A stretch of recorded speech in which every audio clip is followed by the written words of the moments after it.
kasongo yeeye kabadi nagaa hiriyoota wajjin guyyaa taphaan darbe galgala qofaa koo ani hirribaan dhaabe hiriyoota wajjin guyyaa taphaan darbe galgala qofaa koo ani hirribaan dhaabe sidhiisuuf waa'ee kilaba.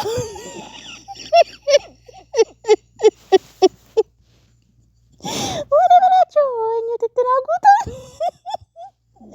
Sidhiisuuf waa'ee kilaba. Onne komit. Wala kabadin. Nyuti naguta guys sabagi yari tawalla. Tumbarre fadir. Tumbarre fadir berate wanta dunya machesu kunika. Oh kabadin. Sattanaabe dhugaa nama kolfaan ta'utti guuttadha. Sattanaabe siriisa. Maal sallita siriisa baay'ee kee lubbuu ko salphaa miti yonne. Honne koof qalbii koo jira.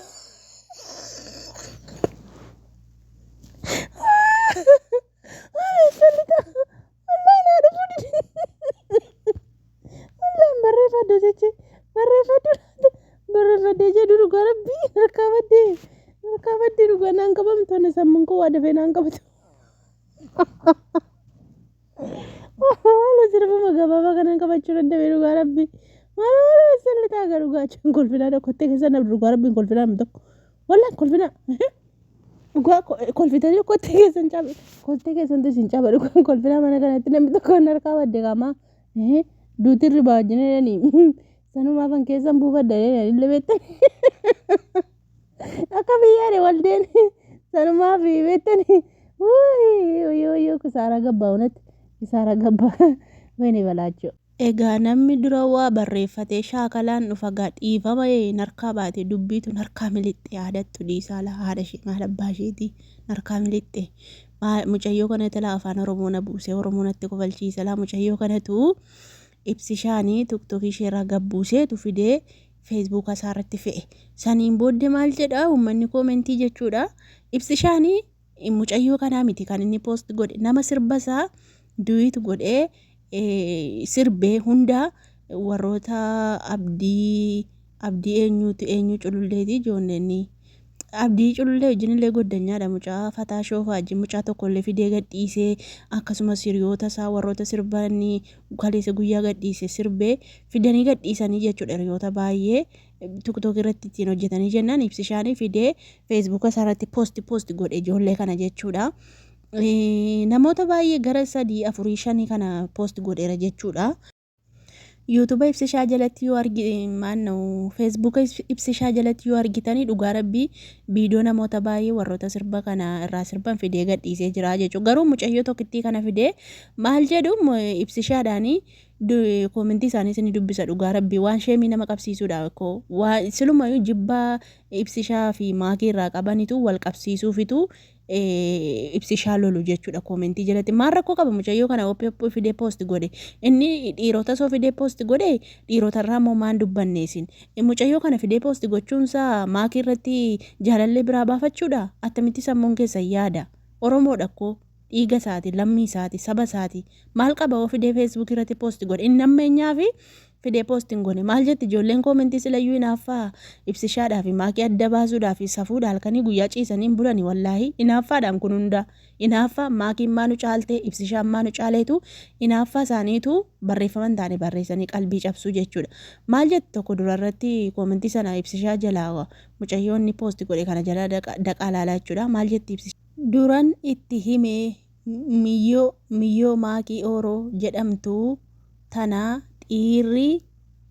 dhiirri baalee tan hin amaninii kabajan qabduu osoo si wajjin jiruu shamarran biraa sirratti yaammatti mee suuta deemi jedheen kunoo amma argite ka hojii kee ibsisha kiyya jechuun kee anis sin dhufe laala dhugaa sitti darbee si bira durbummaa irraa dhabdee wajjin hin jiraattu waan siif galu qabu.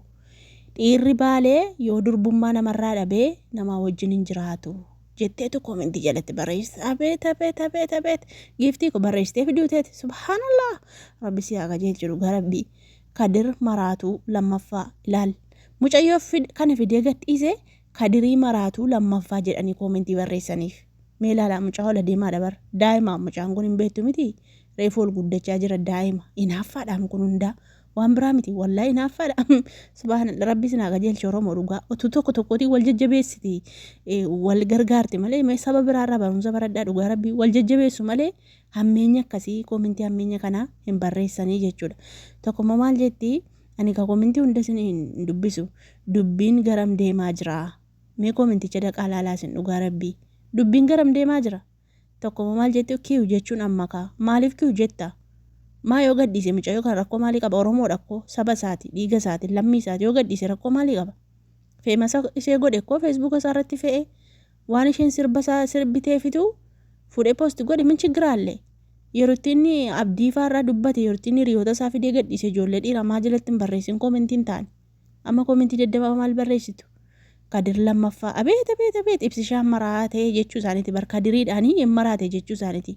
Kadirii kan maraache uummata Oromooti bar isiniin kan maraache isiniif jecha maraate kadiriin kan maraate isiniif jecha isin nama maraachitu jechuudha. Uummanni koomentii tokko hundaa miti. Maakii tun irra bareeddii tanuma jaalladhu. Maakii irra mucayyoo kana bareeda maal bareedde kun addi bokkuun maakii moo mee ilaali maakii ilaali mucayyoo kana addi bokkuu kan adda dhiibdee jirtu mucayyoo kana bareeda moo maakii bareeda? Maajii keessa hin argu maali jibbaa maakiif qabnu jettanii qara biraa dhugaa rabbii gabaabsee sitti maaman jibbaa maakiidhaaf qabnu kana dubbannaan jettu maal bareeddi kun abdi bokkuun san reakshinii akka maakii godhatti bar maakii irraa barumsa barattee akka maakii reakshinii akka maakii godhattee jechuudha. Mucayyoon reakshinii maakii yeroo sirba sirbitu godhatti mucayyoon maakii akkeessuuf maakii tokko akkeessuuf namoota baay'eetu akka maakii godhatan miidiyaa kanarra dhugaa rabbiin isiniin jabaan agarre akka maakii godhatu bar akka muudii isheeti akka muudiitti maakii ittiin jiraatani maal gootu dhugaa lammata dhalattuu maal isinii gonagaa dhugaa rabbii ana nyaatu. Ani koomentii dubbisuu dhufee anuu koomentii dubbisuu naqe dhugaa dubbachuuf itti muddii namoonni koomentii gaarii barreessan jiru. Mee warri akka kiyyatti koomentii dubbisuu dhuftanii laayikii godhaa laqsii haa godhan.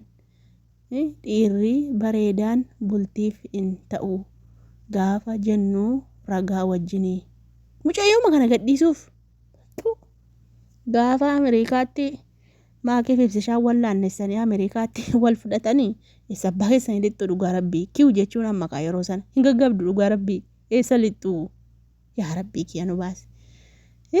Maaloo an koomentii dubbisee hin danda'uti. Koomentii mucayyoo jalaa dhaqaa laalaa ibsishaa jalaa dhaqaa laalaa dhugaa rabbii namoonni koomentii gaarii barreesse tokko hin jiru namumti tokko dhugaa rabbii. Dhiirri baalee baala geedhaa dhiirri baalee akkasi dhiirri baalee goota koo dhiirri baalee goota caalu dhugaa rabbii.